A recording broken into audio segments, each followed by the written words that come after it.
Welcome, everyone, to the Over Under Movies podcast, where we take a prominent figure or franchise in the world of filmmaking and ask a simple question: are they overrated or are they underrated? My name is DeAngelis. I am joined, as always, by my co-host, Mr. Jason Gong. Jason, how you doing today? I'm great, Dylan. Thanks for having me back as your co-host. I appreciate you coming back on the pod. I know you live here, but it's always appreciated whenever you come on. Today's topic is The Notebook, the 2004 romantic drama directed by Nick Cassavetes, starring Ryan Gosling and Rachel McAdams. Before we get into things, I just want to let you guys know that this is both a video and an audio podcast, so feel free to check us out on YouTube or wherever you watch your video content. We'll also be uploading clips of this podcast as shorts on TikTok, Instagram, so wherever you get your shorts as well, we'll be posting those there, as well as anywhere where you can find podcasts, Spotify, Apple Music, all that good stuff. You'll find us there. So jumping right into things, Jason, before we can really discuss whether this film is overrated or underrated, first we got to talk about how it's rated, right? Yep. How does the culture as a whole view the film The Notebook? Now, this movie came out almost 20 years ago, and you just watched it for the first time this week. I'm curious, we could just start this off with like a basic movie review. What are your overall thoughts on The Notebook, having seen it finally? I liked it. It had a lot of hype, and it mostly lived up to it, but it was also a pretty generic romance story. It was a fun watch, though, and I always love Rachel McAdams and anything she does, and same with Ryan Gosling. I think they're two of the best and most attractive actors working today. So to see them paired up in a movie, I knew it was going to be special, and it was. Yeah, this movie is kind of a taking off point for both of these actors. Mm-hmm. I would say that generally, this is a movie that is very simplistic. It's just a love story. Mm-hmm. There's not a lot of extra fluff to it. It's just about two people falling in love in the 1940s. However, the movie is completely elevated by these two lead performances. Oh, yeah. McAdams and Gosling are so good and so charismatic. It just works the entire movie. Yeah, you do end up rooting for them to get together like pretty hard right from the jump. And even though there's a lot of I feel like the obstacles they have to overcome in this movie are kind of corny, but you still get really invested and you want them to end up together. Yeah, so I guess spoilers for anybody that hasn't seen The Notebook. We're going to be spoiling basically everything that happens in this movie. Just like a short snippet here. Go check it out. It's a good movie. We both enjoyed it. We're not huge romance movie people, but yeah. What'd you put it on Letterboxd? I think I gave it a 3. 3 out of 5. I think it's solid. I think I gave it a 3.5. The movie has a 53% on Rotten Tomatoes, but it has an 85% audience score. So it's a movie that general audiences find very enjoyable. Mm-hmm. However, the critic response was pretty mixed, which I think makes sense. It's not a movie that's blowing you away, but I think most people come out of it enjoying it. Yeah, I was shocked when I heard the critic score. I did not know that it was so unpopular with critics when it was released, because every time I hear about this movie, I hear it's the best romance movie of all time. It's the one that everyone talks about. Yeah, our good friend Roger Ebert gave the movie a 3.5 out of 4 stars. He liked it a lot. Oh, he loved it. Oh, okay. Well, That's good. So listen, it was good enough for Ebert. It's good enough for you to watch it on your next date night, I guess. The movie is directed by Nick Cassavetes, who is an actor more than a director, but this is by far the most interesting movie that he ever directed. I think he's directed 7 movies or something like that. This film has a very interesting history to it. Do you know, because I know you said you pulled up the Wikipedia, do you know the first director that was attached to this movie? Don't look it up. Don't look at your phone. No, I didn't. Tell me who was the first director? The first director? Spielberg? It was Spielberg. It was. I did research, Dylan. Yes. I read. The first director that was attached to this was Steven Spielberg, which is insane to think about. What does this movie look like with Spielberg behind it? I think it just looks cooler. I think the performances are going to be mostly the same. The cast might be completely different. Actually, I read. Yes, I know who he was going to cast. The casting for this movie was all over the place for who they wanted to get in these roles. Tom Cruise in the Ryan Gosling role. Who was he going to have in the Rachel McAdams role? The actresses that had auditioned for the role of Allie were Jessica Biel, Britney Spears, Ashley Judd, and Reese Witherspoon. Yeah. And it was eventually went to Rachel McAdams, who at that point hadn't done anything. Mean Girls also came out in 2004, which was like those two movies combined just turned her into a megastar, basically. Yeah. She was A-list immediately, and she deserves it. She's so good. You can imagine this movie with all these different casting choices, this movie with Tom Cruise and Britney Spears. That would have been directed by insane. Steven Spielberg. Oh my gosh. What a wild movie that would have been. I think the entire world would be different if that had happened. But I did say at the top of the pod here that this movie is considered like a cult classic. It didn't make a ton of money. It made 117 million at the box office on a $30 million budget. So pretty good. Fairly successful. Yeah, decent returns. But it's kind of been a movie that's withstood the test of time a bit. It came out almost 20 years ago. People are still talking about it. It's, I would argue, like the most relevant romance movie of the last, 20, 25 years at least. Yeah, whatever the cutoff point, it's like Titanic, and then between Titanic and now, it's the most influential romance movie. And it's kind of curious, like you look for reasons why that is in the movie, and it's tough to wrap your mind around anything other than these performances are just so great. Yeah, that's really all it is. They found the two perfect people to be in this movie together. And then the director, who I'm not familiar with his other work, but he did a great job getting the performances that he needed out of them. Yeah, absolutely. I mean, it's not just the actors, it's also on the director to get those performances out of them. Mm-hmm. I will give a quick shout out to the supporting cast in this movie, because they did get some award recognition as well. Shout out to James Garner, who plays the older version of Noah, and Gina Rowlands, who plays the older version of Allie. So this movie kind of does a lot of time jumping back and forth. It's kind of like a Christopher Nolan movie, non-linear storytelling. Sure. Easy to make those parallels between Nolan and The Notebook. Basically, the movie doesn't give it away until like 2/3 of the way through, but there's this older woman who is Allie, so it's Rachel McAdams' character, in like a nursing home, and she has Alzheimer's. She's suffering from like degenerative dementia. Yeah. So she doesn't remember her life, and this man is reading from a notebook. The Notebook? The Notebook.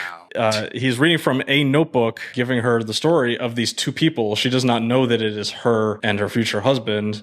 She just knows that it's Allie and this guy that she met one summer when she was 17, Noah. And in the movie, they call the guy Duke that is reading to her. Eventually, they just, in my opinion, too early in the movie, they give it away that he's actually Noah. It kind of takes away some of the suspense of the final like choice that she has to make. I think it's like pretty obvious though. Like I watched this movie for the first time 2 days ago, and I figured it wouldn't just be two random old people that were being the framing device. I figured it had to be the two leads. It is interesting that the movie doesn't do any work of like that in between area of like they fall in love, they live happily ever after. This movie takes place over like 7 years, so they're like in their early to mid 20s by the end of like that part of the story, and then it flashes all the way forward to them into like their 70s or 80s basically. Yeah, I think it would have been cool to see some of that ground covered, or like even just a montage of their life together. But that wasn't the direction of the film. Funny enough, I found in my research for this podcast that back in 2015, it was reported that the CW had bought the rights to make a series. There's essentially a follow-up to this movie. It was going to follow Noah and Allie's courtship following the events of the film, and in a post-World War II world. But as of now, they have not brought that to series or anything to my knowledge. But the CW apparently owns the rights to make that Allie and Noah post the Notebook series.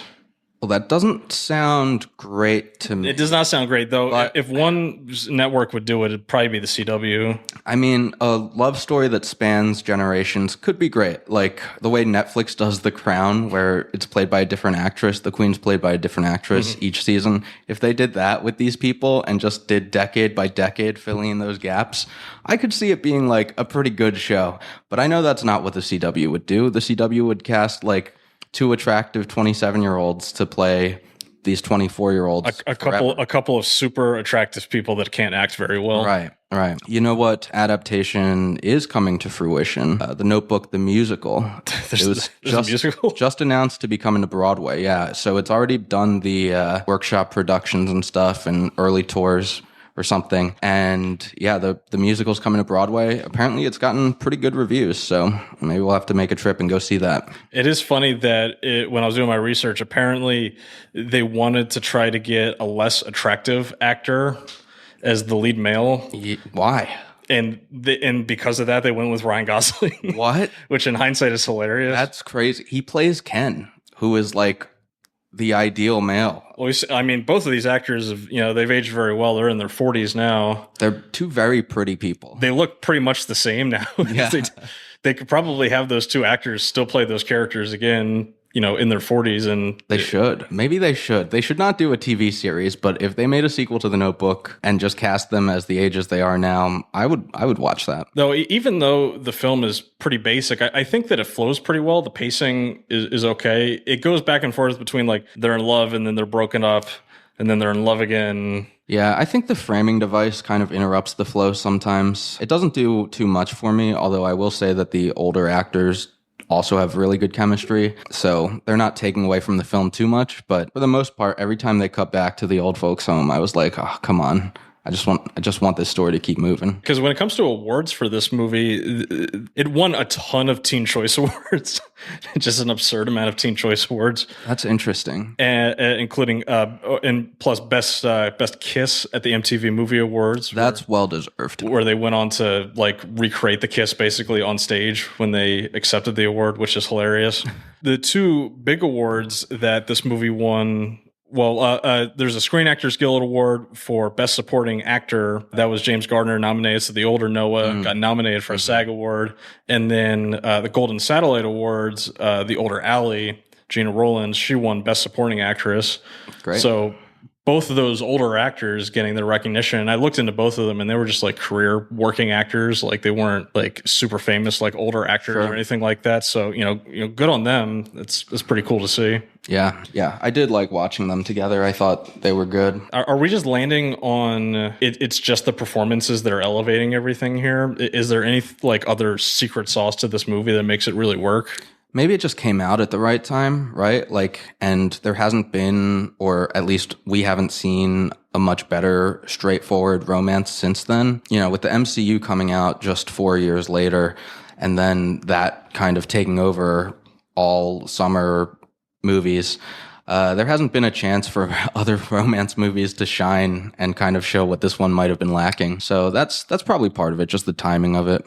Yeah, I have a very special relationship with this movie. I watched it a lot when I was in college because you know this story, but people listening don't. When I was in college, I was a resident assistant, and part of RA's jobs are to put on like little events for the residents that live in the building. I was in freshman housing, so you got like little freshmen, they're afraid to like go out and socialize. You put on like a little event for people to come hang out. It's nice. My RD in one of my like assessments, basically at the end of the semester, she said like, listen, your events are good, but they're very like male centric. Like, half your residents are female. You should make events that like your female residents want to come to. So I was like, okay, I'm going to go completely in the opposite direction of this. And I'm going to make an event called Paint Your Nails and Watch the Notebook. Because it was the girliest thing that I could think of when I was 19. And it went over well? It was great. It worked really well. It was the first time that I realized how difficult it is to paint your nails. Have you ever tried to paint your nails before? Probably like once.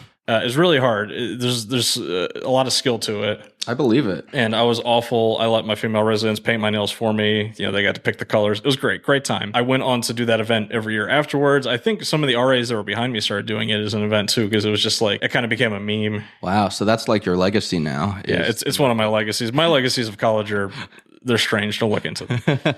We're building a new legacy here with this podcast. Join our Discord. Yeah, I just made the Discord. At the time of recording this, I just made the Discord this past week. Yeah, it's fun. Dylan put like some really interesting bots in there, and it's just a really cool place to talk about movies with your friends. Yeah, if you have a Letterboxd account, you can hop in there and we can sync your Letterboxd account to our little feed where you can see everybody's reviews. You can do like quick lookups of movies or directors, or a cool little command called roulette where it just gives you a random movie. So we're thinking about maybe using the roulette command as for future episode ideas. Yeah. So it's a fun spot to hang out. You should definitely check it out. What's it called, Dylan? It is called the Overrated Club on Discord. We'll have an invite link in the description of this podcast, right. So definitely check that out. You can't it's much harder to randomly join a Discord you want to join. You have to click a link. So I guess let's get into how we're going to rate this movie before we can argue if it's overrated or underrated. Currently, we're just doing the 1 out of 10 system still, right? Yeah. If you have something better, let us know. Yeah, we're open. We're open to ideas. We didn't even think to do a number system until our first episode, and we were like, oh crap, yeah. we might need a rating system in this podcast about rating things. Yeah, so 1 to 10. It's so weird because with those critic reviews being so mediocre. I feel like maybe it's not rated as highly as I thought, but I really think that in like the public mind, The Notebook is rated at like an 8 out of 10. Really, I think it comes in lower, honestly. I would say this is like a solid 6 movie. Dude, I watched this movie. I went out with some friends last night and told them that we watched this movie for the podcast. And one of my female friends was like, "Oh my God, did you cry? Did you cry?" And I was like, "No, I didn't cry." And yeah, my mom thinks that the end of this movie, spoilers, where the two people they die together as elderly people, they die like simultaneously. My mom thinks that that's like the saddest thing she's ever seen in the movie. But that's their happy ending. Yeah, I did get a little emotional. I didn't cry. Yeah, it's bittersweet, the ending of this movie. Yeah, and my friend was mad that I didn't cry. But I really think that, like, a lot of the people I know, men and women, like, love The Notebook and do kind of think of it as, like, the bar for, like, it is the standard bearer for, like, just straight romance movies. Mm-hmm. Mm-hmm. And I think that means its position that's worth something. Is really I can't go as high as 8 though. I'll meet you in the middle. We'll split at 7. Yeah. Okay. We'll say it's a 7. It's a good movie, and for how simple it is and how like old it is as a movie, like the fact that it has the staying power. I mean, I was kind of taken aback when I read it on Wikipedia that this movie is considered a cult classic. I guess it is a cult classic. Yeah, I would have thought it was like a summer blockbuster. It's just not the genre of movie that you think of when you think cult classic. You think of something like Donnie Darko, which is a psychological thriller, or like Fight Club. Or Fight Club, or Blade Runner, which is like a science fiction film. Yeah. Like you think of movies that are like kind of weird. Oh, we got to do a Blade Runner episode. I would love to do a Blade Runner episode. I do not think Blade Runner is very good as a movie. That's so funny. Yeah, I have friends who we all watched it together, and my one friend was really hyped on it, and he showed it to us. And then our other friend was like, "No, this movie is not good." And then my friend who liked it originally was like, "I've changed my mind. You've changed my whole life. I don't like this movie anymore." Yeah, it's one of those movies where you hear about the hype around it and then you watch it and you're either like, "Oh my God, that just blew my mind. Like this is like 2001 all over again." Yeah. Or you're like, "Oh shit, I don't like this movie. Is this mean like I'm a bad cinephile because I don't dumb? Am I not getting something? Yeah, am I a bad movie fan because I don't like Blade Runner?" That's how it makes you feel. Yeah, I thought you liked Blade Runner. It was your idea to see the sequel. Yeah, we saw the sequel together in New York. We were at New York Comic Con. All right, we're getting so off track. The reason the reason we're doing this is very similar to why Dylan put this event on in college. It's because I looked at our lineup of movies and I was like, they're just like blockbuster movies. They're like spoilers, but we're doing a Fight Club episode. We did the Snyderverse, and I was like, Dylan, we have to put a movie on here that's for chicks. We need to. Our YouTube analytics of like gender split is going to be awful. It's going to be like 95% male audience. Yeah, and here we are. It's The Notebook episode, and we're spending a solid 5 minutes talking about Blade Runner because we're dudes. Yeah, it's a tough look. I do apologize for not having a female guest on this podcast. We literally reached out to every woman, and none of them got back to us. Whitney Houston, if you're listening, please get back to us for a future podcast. No, it's I'm glad we're doing this one. I'm glad we watched this because it does expand my horizons with the types of movies that I will watch. But I hope that in the future, like when we watch romance movies, they'll be a little better than this one. I'm the one who has to say it's overrated, and I think I do kind of think that. All right, so let's get right into it then. Jason, you're tasked with the job of arguing that The Notebook is overrated. What's your argument? The Notebook, it's overrated. So, first of all, a lot of people I know in college or met in college, they all saw this movie. A lot of dudes would kind of use it as their pickup line. They'd be like, yeah, I'm not like other they'd be like, I'm not like other boys. I've seen The Notebook and I like it.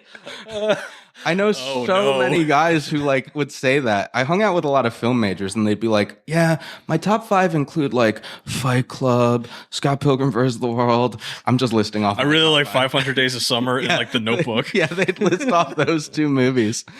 It was like their I'm not like other guys speech. So that was kind of annoying. And then a lot of women that I know really hype up this movie and they're like, this is what a relationship should be like. It's not what a relationship should be spoilers. like. It's not the healthiest. Yeah, these 2 people I think both these characters are menaces that hurt the people around them and each other. Yeah, Ryan Gosling is like an alcoholic. And he's like pretty abusive. The first time he is trying to hit on this woman, he threatens suicide like more than once. It's crazy. And then she cheats on her fiance to be with him. And then he's also cheating on his kind of on and off girlfriend to be with her. And then both of them get really easily forgiven. So I guess my point there is that like there's these obstacles and it's these side love interests that are their like canon significant others. And that obstacle is overcome pretty quickly. They just sleep with each other and then have pretty short talks with the other love interests, and it all goes fine for them. Special shout out here to James Marsden. Cyclops gets the real raw end of the stick in this movie. He seems like a perfectly fine guy. Have you ever seen The Jury on Amazon? No. It's so funny. It's this reality show kind of that follows a jury that's on a court trial. One of the jury members is played by James Marsden. Everyone who's on the jury knows that this is a fake like prank show except for one guy who thinks it's a real court case, and James Marsden plays himself, and the guy's like, I think I recognize you from something. Are you from X-Men? And he's like, yeah, that's me. And then he's like, I'm also in like The Notebook. And the guy's like, who are you in The Notebook? And he's like, I was the guy. And he's like, you were the guy? He's like, not that guy. I was the other guy. Yeah. That's pretty funny. Yeah, that show's great. Check it out. Friend of the pod, James Marsden. Yeah, James Marsden, come on the pod. Answer our emails, please. Yeah. So I think one, those obstacles of just having other love interests that you cheat on and then they get over it is not that interesting, and it's not realistic. I think the other main obstacle that they had to overcome is just that she is rich and he's poor. And that's something that I've seen like a million billion times in different romances and rom-coms and even just like standard YA novels and stuff. Like that's like a go-to cookie cutter sort of relationship. So it wasn't that interesting to me. And that was also overcome really easily. And there were potential like conflicts or obstacles that could have been interesting, like the entirety of World War II. But that was just like one scene. They really gloss over World War II as like a central figure of the story, considering like this whole love story takes place in the 40s. You think that would be a bigger deal than World War II stuff? Why would you set it in the 40s if you're going to be like, World War II happened and it takes I got to imagine, 2 minutes. I mean, neither of us read the book that this is based on by Nicholas Sparks. The book was written in the 90s. Apparently it was a very popular romance novel, obviously, and got turned into a screenplay. I would imagine that book has more World War II stuff in it than what eventually made it into the movie. It's like a 2-hour movie, so it's not, it's not short by any means. So interesting choice not to put more World War II stuff in there. Yeah, I think it could have made the movie more interesting. It could have dragged it out, but it is what I would expect as a viewer. And then the last thing that really irked me is that when James Marsden's character proposed to Rachel McAdams' character, they didn't do a shot of the ring. And whenever there's a proposal in a movie, you should have a ring shot. It's very important. Yeah, we don't see the ring for like a long time in this movie. Yeah, and it doesn't get its own shot. It gets like, you see it on her hand in like wides and medium shots, but you don't just see the ring. When you open the box, you should cut to the box and see the ring.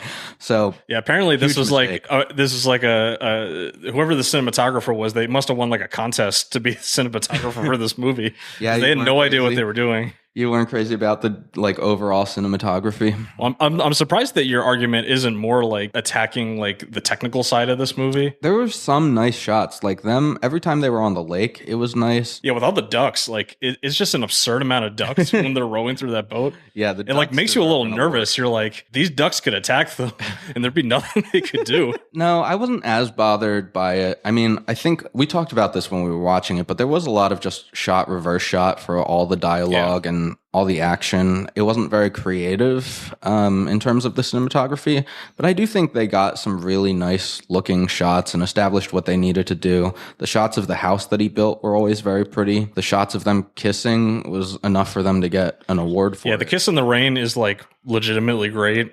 Yeah, that's very cinematic. So I can't come down too hard on it. But missing the ring shot, I mean, come on. That's a layup. Missing a layup there. Honestly, like when you show a ring shot, everyone in the audience is going to be like, oh, especially if you're rich like that character. It's a really big ring too. When we do see it, I mean, that thing's a rock. Yeah, I wonder if like maybe the prop just wasn't They didn't have it yet. Yeah. And they're like, we got to shoot around this. Yeah. Yeah. Nobody show our hands. We need no hands in the shots. I didn't realize how much my argument was going to be about the lack of this one shot, but I truly believe it's a very strong argument. How can this be the greatest romance movie of all time if they don't even have a ring shot? Come on. All right, that's what you got? That's what I got. That's your overrated? All right. Yep. All right, so I have the job of arguing for this movie being underrated. I think the movie having staying power 20 years later kind of makes the argument for me. But just real quick, I tried to find like another movie that's just a romance that's kind of held up the way that The Notebook has. It is so hard to find a movie that is not also another genre of movie. That just has like romance as a key element of it. You mentioned Titanic earlier. Titanic is a movie about like one of like the all-time American disasters. It's also a love story. But I would not say that like people watch it specifically for the love story aspect of it. I tried to find a movie. It's so hard. Movies that were released in the last 20 years, the closest I can find, Eternal Sunshine of the Spotless Mind, which is like a psychological movie. It's also not great on romance, but romance is a central element of it. 500 Days of Summer, which we mentioned earlier. Also not a movie that depicts a healthy relationship, but I guess it's a central aspect of it. P.S. I Love You, which I have not seen. How to Lose a Guy in 10 Days, also kind of like rom-com-y. Yeah.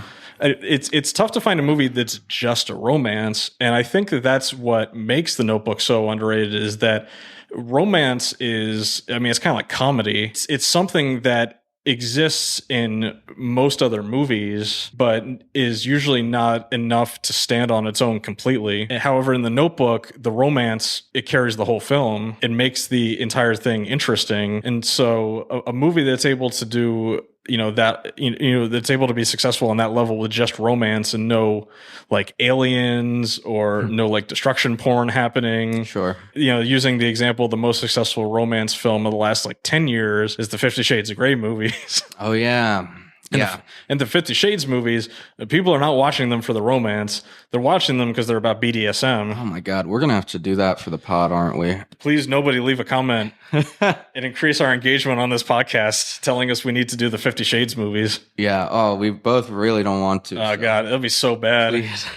I'll declare a search history after that one. But this movie completely holds up, and it's super underrated given like it's a fairly low budget movie. These are two actors that were complete unknowns at the time that just turned them into megastars. So much going for it. I do have an interesting question for you. Do you think that this and Mean Girls, like so far at least, do you think this is the peak of Rachel McAdams' career, was the very beginning of it? Kind of. I would say that these are still the two roles that she's most known for, but she has other huge roles. Yeah, I'm not saying she's not a good actress.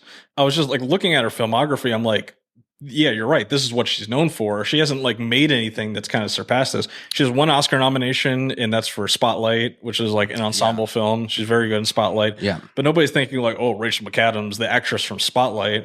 Right. Yeah. So I think probably her next biggest film where she's like the star is The Time Traveler's Wife. She's in that, right? Yes. Yeah. So I think people kind of know her from that, but mostly they know her from these two movies. But I would say, you know what? I would say her paycheck has been getting bigger since these two movies. That would be my guess. Yeah, I mean, she's also in the MCU, so I'm sure she gets paid very well for being. She just shows up a for background like character in Doctor Strange in the Doctor Strange movies, and probably collects a paycheck that's just as big or bigger than her work in The Notebook. She's in the Marvel What If series, and she probably gets a paycheck that's about the same size as her paycheck for The Notebook.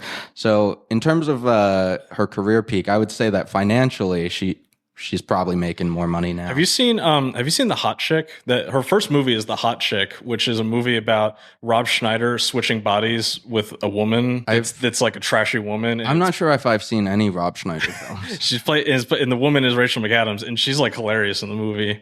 It's not a good movie. Don't go watch The Hot Chick. Don't make me watch this. Don't watch Rob Schneider movies. He's a fucking weirdo. Anti-vaxxer. Yeah, he's we could do an entire episode just trashing Rob Schneider, but that's not what this is about. Ryan Gosling, I would say this is absolutely not the peak of his career. It's possible we haven't seen his peak yet. He's almost surely getting another Best Supporting Actor nomination next year for Barbie. Probably. He's probably going to get nominated. He's a really good actor. It feels like he's like always in good stuff. I mean, Blade Runner 2049, he's great. Yeah, Drive. Was it Blue Valentine? Is that Blue Valentine. Yep. He's in Remember the Titans.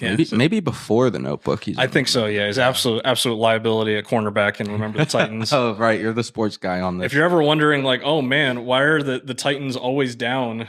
Like, why is the other team still scoring touchdowns? It's because of Ryan Gosling. Damn. Ryan Gosling couldn't cover anything. I had no idea that was the case. I didn't follow the sports of it closely enough. But yeah, I mean, the argument for that this movie is underrated is pretty clear. That the movie isn't going for much. There's not like a lot of plot to it. It's just two people falling in love, and it's elevated by two all-time performances for a romance movie. Mm-hmm. So where do you think we settle on this? You think it's overrated or underrated? This is a hard one because I did actually like it quite a bit, and I do think it pretty much held up to like the hype. I think it definitely lands on the underrated side of things. I mean, I even underrated it early in the pod when we were talking about like how we wanted to set our baseline. Yeah, I would say that the critics were wrong to give this, I don't know. You know how Rotten Tomatoes worked. It's not like a bunch of critics are saying this is a 56% movie. But the critics who were in that 44% that gave it negative reviews, they were incorrect. Yeah, it's not a bad movie. Yeah, it's a good movie.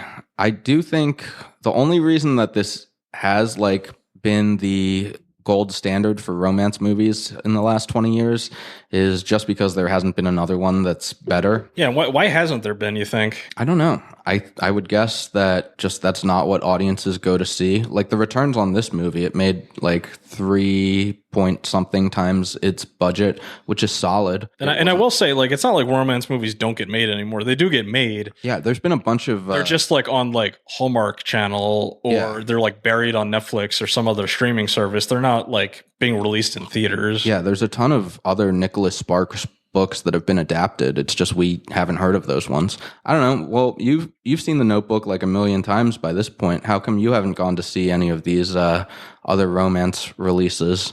Yeah, I don't know. I mean, they're out there. Yeah, it just hasn't. Nothing's like kind of like tickled my fancy in that way. And I guess like the main thing, and it's the main thing that makes The Notebook stand out so much, is the performances. I guess there's just no other like romance movies I can think of at the top of my head that have these great performances. Yeah. They're just like okay performances. You think of the Hallmark movies, like the actors that are in that, they're just working actors. Yeah, that's true. They're just showing up, they're good looking. They learn the meaning of Christmas and that's it.